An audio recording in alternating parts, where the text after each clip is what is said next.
Assalamualaikum warahmatullahi wabarakatuh. Bumi yang kita pijak saat ini usianya sudah miliaran tahun. Sebelum akhirnya dihuni oleh manusia pertama, yakni Nabi Adam alaihissalam. Bumi menurut ahli tafsir sudah ditinggali oleh beberapa makhluk. Mengenai penciptaan Adam, mayoritas ulama Islam percaya bahwa Adam dan Hawa telah diciptakan di surga, yang kemudian dipaksa ke bumi setelah mereka memakan buah yang terlarang. Akhirnya, keturunan mereka pun mengisi populasi bumi dan memulai sejarah kehidupan manusia. Menurut para ahli, pada saat bumi berumur 8.000 tahun, keadaannya masih kosong. Di sini sudah terdapat banyak biji sawi putih dan kemudian Allah Subhanahu wa taala menciptakan seekor unggas yang bernama Tabirun Nasar. Allah Subhanahu wa taala berfirman kepadanya, "Hai unggas Tabirun Nasar, makanlah olehmu biji sawi itu. Apabila habis biji sawi itu, engkau akan kumatikan." Sang unggas pun memakan biji-bijian itu. Namun cara memakannya diatur. Pertama, sehari 1 biji yang dimakan. Setelah semakin berkurang, maka kini dimakannya hanya 1 biji sebulan. Biji sawi itu semakin berkurang saja. Saking takutnya terhadap kematian, sang unggas hanya memakan 1 biji dalam setahun. Namun akhirnya habislah biji-biji sawi itu. Tabirun Nasar pun akhirnya mati. Setelah kematian tersebut, Allah Subhanahu wa taala menciptakan makhluk lain sebagai penghuni bumi, yaitu 70 orang laki-laki. Namun, tidak semuanya langsung diciptakan, melainkan satu persatu Allah Subhanahu wa taala menciptakannya. Apabila seorang yang meninggal, maka langsung diciptakan yang lain. Masing-masing dari mereka berumur 70.000 tahun. Konon, setahun pada masa itu sama dengan 1000 tahun pada masa sekarang. Tatkala telah mati 70 lelaki itu, kemudian Allah ciptakan jin. Allah Subhanahu wa taala berfirman, "Dan Dia menciptakan jin dari nyala api." Sebagian dari jin-jin itu ada yang berkaki 4, berkaki 2, dan ada yang terbang. Kemudian Allah Subhanahu wa taala mengutus salah seorang dari antara mereka yang bernama Yusuf untuk memberikan pengajaran ilmu dan syariat agama. Namun, jin-jin itu banyak yang mendustakan ajaran-ajaran tersebut dan akhirnya Allah Subhanahu wa taala pun mematikan semuanya. Penghuni bumi berikutnya adalah suatu makhluk yang berpasangan. Rupanya seperti binatang dan keluar dari dalam neraka. Dahulu kala, ketika zaman Bani Adam belum ada, sedangkan bumi yang baru dihuni oleh penghuni pertama yang diciptakan dari cahayanya, Tuhan telah membuat makhluk baru yang berada di sisinya yang bernama Abu Ja'an atau Bapa seluruh jin. Abu Ja'an adalah awal mula dari Banul Ja'an atau anak jin baik yang lalu sampai akhir zaman. Banul Ja'an adalah penghuni kedua sebelum bangsa manusia lahir ke bumi. Iblis ketika itu belum lahir ke bumi. Kelahiran iblis generasi keempat kenabian dari bangsa jin. Tuhan pun bertitah kepada Abu Ja'an, "Dengan apa kamu meminta kepadaku, wahai Abu Ja'an?" "Dengan kasih sayang engkau terhadap hamba ya Tuhan, maka diri hamba pun akan berkasih sayang dengan keturunan hamba," kata Abu Ja'an. "Apa yang kamu minta dariku, wahai Abu Ja'an? Apakah kamu tahu bahwasanya kamu baru saja aku ciptakan dari sejenis api, tubuhmu dari inti api dan rohmu dari cahaya. Karena setiap roh yang bernyawa aku ciptakan dari cahaya dari sisiku. Terima kasih, oh Tuhanku, yang selalu hamba agungkan. Hamba meminta tubuh hamba tidak bisa dilihat oleh seluruh makhluk, kecuali yang engkau kehendaki saja yang bisa melihat hamba dan keturunan hamba," kata Abu Ja'an. "Akan kukabulkan permintaanmu. Selain itu, apalagi wahai Abu Ja'an? Apakah hamba akan hidup di surga yang hamba tempati saat ini, wahai Tuhanku?" kamu bisa menempati surga itu. Begitu juga untuk dirimu saja, bisa terbang sesuka hatimu dan tinggal sesuka hatimu sampai aku perintahkan dirimu turun ke bumi. Dan ketika itu, keturunanmu tidak akan sanggup mendatangi tempat surga pengangkatan makhluk. Hanya dirimu saat ini yang kuat. Setelah kamu menyentuh tanah bumi, maka kamu menjadi makhluk bumi, dan kamu pun akan membuat keturunan dan mati di bumi. Namun, hanya kamu seorang yang bisa terbang di langit dunia ketika tinggal di bumi. Langit dunia adalah tata surya seluruh pelosok jagat raya ini. Singgasana Tuhan berada di luar tata surya yang berada di tempat kosong. Tidak ada benda apapun. Itulah disebut sebagai arasy-Nya Tuhan. Karena tempatnya sangat tinggi, tidak ada makhluk yang bisa ke sana kecuali yang dikehendaki oleh Tuhan sendiri. Karena Tuhan Maha berkehendak, bahkan iblis pun tidak akan sanggup. Bolehkah hamba meminta sesuatu ya Tuhanku? Apa itu permintaanmu, wahai Abu Ja'an? Jika hamba engkau angkat sebagai pemimpin seluruh makhluk di bumi pada masa hamba, maka hamba meminta salah satu keturunan hamba nantinya yang bernama iblis, agar Tuhan berkenan dia tinggal di surga pengangkatan makhluk. Wahai Tuhanku, jadikanlah dirinya pengganti hamba, dan berikanlah kecerdasannya seperti yang hamba punya saat ini. Baik, jika nanti iblis lahir di bumi, maka akan aku angkat dia di sisiku, dan akan aku beri hikmah dari ilmuku sehingga dia pun pandai.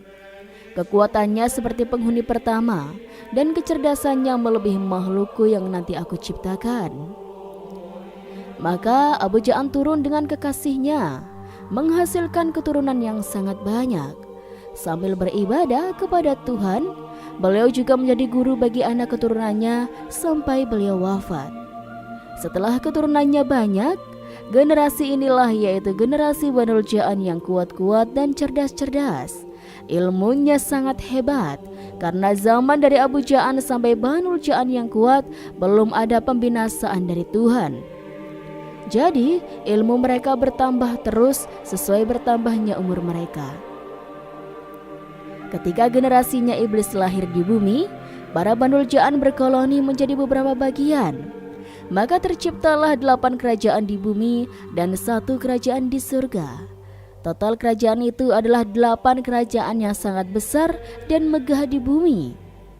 Sedangkan iblis belum mempunyai kerajaan, walaupun dia disebut seorang raja karena dia mendiami surga pengangkatan makhluk. Zaman dahulu kala, ketika zaman pertengahan Banul Ja'an, bumi masih kering dan tandus. Zaman ini sendiri ketika bumi belum terbentuk seperti sekarang, seperti air laut yang melimpah dan oksigen yang banyak. Air tawar pun masih sedikit.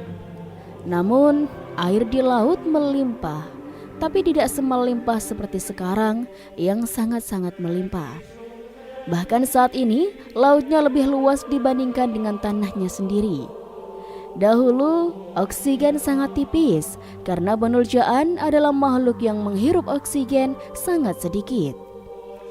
Walau bagaimanapun jika api ingin menyala, tetap saja membutuhkan udara walaupun itu sangat sedikit sekalipun. Begitulah kehidupan Banul Ja'an yang membutuhkan sedikit oksigen untuk bernafas, berbeda dengan manusia yang boros sekali dengan udara dan air. Setelah kerajaan terbentuk menjadi 8 kerajaan, yaitu kerajaan kakak-kakaknya iblis, karena iblis sendiri diangkat ke surga seperti permintaan bapaknya iblis, kerajaan ini dibagi menjadi 8 wilayah di muka bumi, yaitu kerajaan bagian selatan, kerajaan bagian utara, kerajaan bagian timur, kerajaan bagian barat, kerajaan bagian bawah atau dasar bumi, karena mereka bisa menembus ke tanah, bahkan bermandikan dengan magma pun tidak apa-apa, karena tubuhnya lebih panas dibandingkan dengan magma bumi. Kerajaan bagian atas atau langit bumi, yaitu yang tinggal di sekitar atmosfer bagian atas bumi. Kerajaan bagian darat atau di atas tanah, dan kerajaan di air seperti di laut, danau, dan aliran sungai. Dan yang ke-9 kerajaan iblis, yaitu kerajaan di sisi Tuhannya, tepatnya surga pengangkatan makhluk, kerajaan iblis di luar alam semesta dunia. Namun sungguh ironi, kerajaan Banu Ja'an di muka bumi sungguh disayangkan. Mereka sangat suka perang dan saling membantai dengan yang lainnya. Tidak hanya itu, mereka juga suka membantai makhluk lain di bumi. Kerajaan satu dengan kerajaan yang lainnya saling menyerang. Mereka berkeinginan menguasai kerajaan yang lain. Beribu-ribu tahun kerajaan ini melakukan peperangan dan penindasan dengan kerajaan lain. Ketika terjadi peperangan dari 8 kerajaan ini, iblis yang keturunannya paling dimuliakan dari mereka lahir ke dunia. Dan seketika itu juga iblis diangkat ke surganya Tuhan. Iblis hidup di surga dengan para penghuni pertama. Karena penghuni pertama telah diciptakan dari cahaya, penghuni pertama juga menempati dari bumi sampai langit paling atas. Kehidupan mereka mengabdi kepada Tuhannya. Salah satunya adalah mengangkat arsy-Nya agar menggantung. Inilah yang akan ditiru oleh iblis dengan istana yang menggantung di atas permukaan bumi, yang salah satunya berada di segitiga Bermuda. Iblis sangat cerdas dan pandai. Dia mempunyai kehebatan yang luar biasa, tiada tandingannya. Tentunya selain Tuhan sendiri, bahkan penghuni pertama pun merasa takjub dengan kehebatan yang dimiliki iblis. Suatu ketika, mereka, 2 golongan, yaitu iblis dengan golongan pertama, mengadakan paling lama ibadahnya kepada Tuhan. Misalnya, jika golongan pertama kuat puasa 1 hari tanpa makan, maka iblis kuat dalam 7 hari tanpa makan. Bayangkan, ibadah iblis kepada Tuhannya sungguh alim luar biasa. Karena alimnya dia, maka ilmu-ilmu kegaiban maupun ilmu materi dikuasai iblis sangat cepat. Iblis bersumpah di dalam darahnya dan jiwanya bahwasanya dia akan bersumpah menjadi penghulu bagi seluruh makhluk di alam semesta. Dia terus berusaha mencari ilmu-ilmu baru dan mencoba ilmu itu sampai mana keberhasilan dalam mencapai ilmu tersebut. Ilmu iblis yang paling disukai dari sekian dari ilmunya adalah ilmu untuk mengetahui masa depan dari alam semesta ini. Bahkan dia pun tahu dengan ilmu ini, jika nantinya bakalan ada penghulu baru menggantikan bangsanya. Diam-diam dia mempelajari dan mengumpulkan informasi siapa dia sebenarnya dan kehebatan apa yang dimilikinya, maupun kelemahan dia itu apa saja.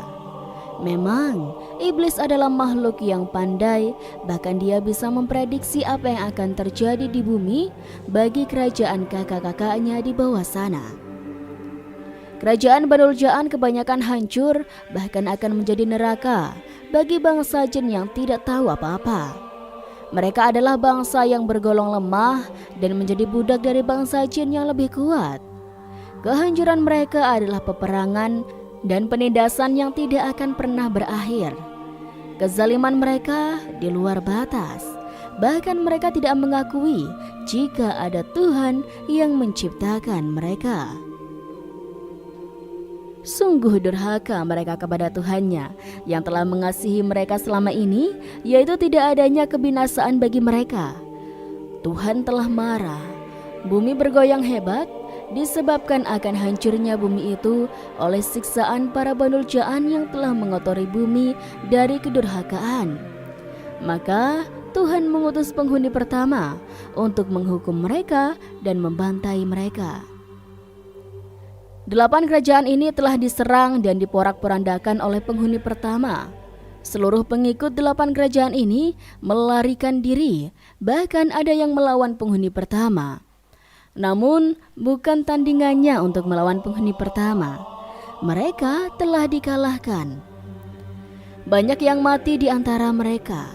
Tubuh mereka yang mati dibuang di tengah laut, bahkan ada yang dibuang ke pulau-pulau kecil.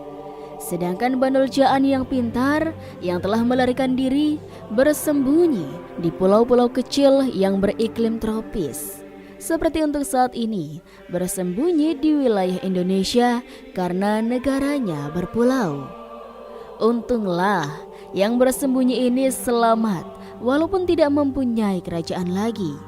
Karena kerajaan mereka hancur luluh, sedangkan bangsa jin yang lemah, mereka diberi kebebasan untuk hidup. Mereka hidup damai dan tenang dengan terlepasnya bangsa Banul Jaan yang lebih kuat dan sombong. Walaupun mereka dibantai, akan tetapi dari sebagian golongan yang masih kuat dan sombong bersembunyi dari incaran para penghuni pertama. Mereka selalu berpatroli mengitari bumi untuk mengetahui keberadaan para Banul Jaan yang durhaka untuk melawan kepada Tuhan. Banul Jaan yang pintar, pandai sekali berkamuflase sesuai dengan kepandaian mereka yang mengubah bentuk apapun itu. Kebanyakan mereka berubah bentuk menyerupai hewan di masa itu dan juga menyerupai tumbuh-tumbuhan yang rimbun. Pada waktu Banul Jaan yang durhaka dihukum oleh Tuhan semesta alam, iblis ketika itu melihat mereka dari singgasananya, yaitu di luar alam semesta. Dia melihat bangsanya yang telah dibantai. Iblis tampak sedih, karena walaupun bagaimanapun mereka yang menguasai 8 kerajaan adalah kakak-kakak iblis yang sangat pintar dan kuat. Maka sejak saat itu iblis bersumpah jika nanti ada bangsa lain yang lebih rendah kemampuan dari dirinya, maka dia tidak akan mengakui sebagai penghulunya. Karena saat ini iblis mengakui dirinya sendiri sebagai penghulu atau pemimpin bagi seluruh makhluk Tuhan. Dinasti kerajaan para Banul Jaan telah hancur dan musnah. Mereka terpecah belah menjadi beberapa golongan dan tidak mempunyai pemimpin yang kuat. Mereka menjadi kelompok kerajaan yang kecil-kecil. Wilayahnya pun menjadi sempit seperti kelompok suku. Banul Jaan yang pintar dan pandai telah musnah karena kepintaran dan kepandaiannya bagi mereka ditentukan dengan umur. Barang siapa yang umurnya paling panjang, maka dialah yang paling kuat. Karena bagi mereka, setiap detiknya mengasah kemampuan menjadi yang terkuat. Selama ribuan tahun itu, para Banul Jaan yang terkuat telah musnah. Mereka telah digantikan dengan bangsa jin yang lebih kecil kemampuannya, dan juga kemampuan kegaibannya tidak seberapa. Mereka adalah generasi yang lemah, karena mereka masih muda dan umurnya tidak panjang lagi, sepanjang umurnya Banul Jaan yang lama. Jika para penghuni 8 kerajaan dahulu umurnya beribu-ribu tahun, sekarang hanya ribuan tahun. Kebanyakan 1000 tahun itu pun dianggap remaja. Sedangkan umur 400 tahun dianggap untuk ukuran manusia sekitar 10-14 tahun. Betapa masih kecilnya mereka. Untuk menjadi yang terkuat pun susah, karena mereka adalah generasi baru, tidak seperti generasi lama. Namun generasi lama yang bisa menyelamatkan diri dari kebinasaan telah bersembunyi untuk menyelamatkan diri, sehingga mereka bisa hidup dan selamat. Umurnya juga sangat panjang dibandingkan dengan generasi baru dari keturunan bangsa jin sekarang. Banul Jaan yang selamat ini masa lalunya tidak mempunyai kekuasaan. Sekarang mereka bisa bernafas lega karena mereka membawahi jin-jin yang baru lahir dan masih bodoh. Bangsa jin sekarang tidak seperti mereka yang ilmunya sangat banyak, terutama ilmu kegaiban. Namun tidak ada yang seperti iblis, apalagi menandingi kekuatannya pada zaman kemusnahan saudaranya. Karena dia adalah satu-satunya penguasa kerajaan yang masih utuh. Apalagi dia menguasai kerajaan di surga bersama dengan penghuni pertama. Iblis saat ini adalah golongan Banul Jaan yang paling kuat dari penguasa jin setelah kehancuran 8 kerajaan yang berada di muka bumi. 8 pemimpin kerajaan beserta para menteri dan penduduknya musnah. Sebagian kecil saja yang selamat, itu pun dianggap lemah pada zamannya. Iblis mengetahui kejadian ini karena dia pandai meramal dan berhitung apa yang akan terjadi di masa yang akan datang. Walaupun dia bisa berhitung untuk masa depan, nantinya seperti apa, ramalan iblis itu jauh dari kesempurnaan karena sifatnya bisa benar dan bisa juga salah. Namun ramalan iblis hebat karena dialah raja dari segala raja jin.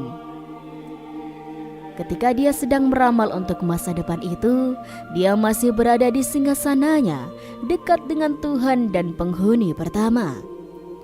Setelah puas dengan ramalan-ramalan yang dia punyai dan yang dia ketahui nantinya seperti apa, maka iblis turun ke bumi untuk melihat 8 kerajaan Banul Jaan di bumi yang telah hancur. Dia telah menemukan kesenangan dan kebahagiaan yang luar biasa berada di bumi. Mulai saat itu, yang dinantikannya, yaitu ketika kakinya menginjakan ke bumi, maka iblis telah meninggalkan tahta kerajaan dan menanggalkan mahkota raja di surga pengangkatan makhluknya. Dia merasa bangga di muka bumi karena ada makhluk yang sama dengan dia yang nantinya dapat dijadikan pasukan serta anak buah dari golongannya. Diam-diam tanpa sepengetahuan Tuhan dan penghuni pertama, iblis membuat kerajaan baru di muka bumi. Kerajaan iblis menggantung di atas air. Kerajaannya sangat besar dan sangat luar biasa megahnya. Walaupun begitu, Tuhan tahu juga karena Tuhan Maha Tahu. Karena kebesaran dan kekuatan karisma yang dimiliki iblis, maka seluruh jin di muka bumi, baik itu jin masa lampau yang umurnya sangat tua dan mempunyai kehebatan yang tidak patut lagi dipertanyakan, sampai jin yang muda-muda yang lemah dan pengalaman hidupnya masih sedikit walaupun itu umurnya ratusan tahun. Seluruh bangsa jin tunduk dan takluk di hadapan iblis. Mereka berikrar akan selalu setia kepadanya. Mereka pun merasa terhormat jika bersama iblis, karena iblis kesohor sebagai keturunan Banul Jaan, satu-satunya yang berada di luar alam semesta. Seluruh bangsa jin merasa bangga dan gembira jika mengangkat iblis sebagai raja baru mereka. Dialah junjungan yang bisa menyatukan seluruh jin menjadi kerajaan jin yang baru di muka bumi. Karena kerajaan di surga kosong, maka Tuhan semesta alam menciptakan makhluk baru lagi untuk menggantikan iblis sebagai raja baru. Kepemimpinan bangsa jin di muka bumi yang nantinya akan membawahi seluruh makhluk bumi. Karena iblis tidak terima dengan keputusan Tuhan, maka iblis beserta para pengikutnya yang setia mendapatkan kutukan dari Tuhan semesta alam. Seketika itu, bangsa jin terpecah menjadi 2 golongan, yaitu golongan yang pertama menjadi pengikut iblis yang mempunyai kekuasaan dan kekuatan maupun kerajaan yang sangat besar. Sedangkan golongan yang kedua melepaskan diri dari pengaruh iblis. Mereka menjadi golongan jin yang lemah yang telah mempunyai kerajaan yang kecil-kecil dan bersuku-suku. Mereka sering dijajah dengan pengikut iblis yang lebih kuat. Peperangan di antara 2 golongan saling berkecamuk karena berbeda keyakinan dan ideologi dari bangsa jin sampai akhir zaman. Ingatlah ketika Tuhanmu berfirman kepada para malaikat, "Sesungguhnya Aku hendak menjadikan seorang khalifah di muka bumi." Mereka berkata, "Mengapa engkau menjadikan khalifah di muka bumi itu orang yang akan membuat kerusakan padanya dan menumpahkan darah? Padahal kami senantiasa bertasbih dengan memuji engkau dan mensucikan engkau." Tuhan berfirman, "Sesungguhnya Aku mengetahui apa yang tidak kamu ketahui." Quran Surat Al-Baqarah ayat 30. Pertanyaan para malaikat ini menunjukkan bahwasanya dahulu telah ada makhluk sebelum Nabi Adam. Bahwasanya Allah Subhanahu wa Ta'ala telah mengabarkan hal tersebut sebagaimana yang telah dijelaskan oleh sebagian ahli tafsir, termasuk tafsir An-Nafahat Al-Makiyah karya Asyawi.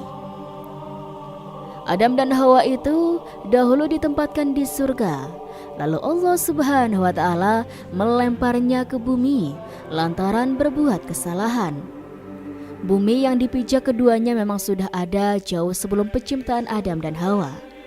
Lalu, siapa penghuni sebelum Adam?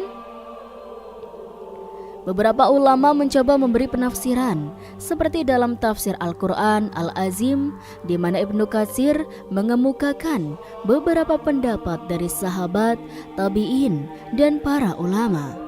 Dari pendapat Ibnu Abbas diterangkan, yang pertama menempati bumi adalah bangsa jin. Lalu mereka berbuat kerusakan dan saling membunuh. Lalu Allah Subhanahu wa Ta'ala mengutus iblis membunuh mereka dan bangsanya hingga mereka terpojok ke daerah-daerah pegunungan dan laut. Kemudian Allah Subhanahu wa Ta'ala menciptakan Adam untuk ditempatkan di muka bumi. Ada pula pendapat dari Mujahid dan Abdullah bin Amr. Mereka berkata, jin dan keturunannya tinggal di bumi 2000 tahun sebelum diciptakannya Adam. Mereka melakukan kerusakan di bumi dan saling membunuh. Lalu Allah mengutus tentara dari bangsa malaikat dan memerangi mereka hingga mereka terpojok di lautan. Oleh karena itu, malaikat bertanya hal itu saat Allah akan memberitahu akan menciptakan manusia, seperti pada Quran Surat Al-Baqarah ayat 30. Jauh sebelum Adam tercipta, Allah telah menciptakan 3 umat di muka bumi. Mereka adalah Banul Ja'an, Banul Ban, dan Izazil. Mereka semua dari bangsa jin. Abu Ja'an adalah awal mula dari Banul Ja'an atau anak jin baik. Banul Ja'an adalah penghuni kedua sebelum bangsa manusia. Iblis ketika itu belum lahir ke bumi. Kelahiran iblis generasi keempat kenabian dari bangsa jin. Jin diciptakan dari sejenis api. Tubuhnya tidak bisa dilihat oleh seluruh makhluk kecuali yang dikehendaki oleh Allah Subhanahu wa Ta'ala. Bisa terbang sesuka hati. Awal kehidupannya di surga dan sampai akhirnya hidup dan mati di bumi, Izazil adalah bangsa iblis. Dari jin inilah keturunan iblis lahir dengan diberi kelebihan kepandaian oleh Allah Subhanahu wa Ta'ala. Ada 2 kelompok jin yang bertempur. Situasi yang membuat malaikat di langit menjadi gusar. Mereka lalu bertanya kepada Allah bahwasanya apakah selalu menciptakan khalifah yang hanya berbuat kerusakan di bumi? Akhirnya Allah Subhanahu wa Ta'ala memberi perintah kepada Ajazil. Ajazil memimpin pertempuran ditemani oleh malaikat Jibril, Mikail, Israel, dan bantuan para malaikat lainnya dalam misi menaklukkan kelompok jin yang bertikai di bumi. Kemudian setelah ditaklukkan, akhirnya Allah menciptakan Nabi Adam. Di antara Azazil, malaikat dan Adam diberikan ilmu oleh Allah karena tujuannya untuk menjadikan khalifah di bumi. Setelah diuji, ternyata yang lulus adalah Nabi Adam. Akhirnya semua diperintahkan Allah untuk sujud penghormatan kepada Adam. Akhirnya semuanya sujud kecuali Azazil atau bangsa iblis. Mereka sombong dan membangkang. Wassalamualaikum warahmatullahi wabarakatuh.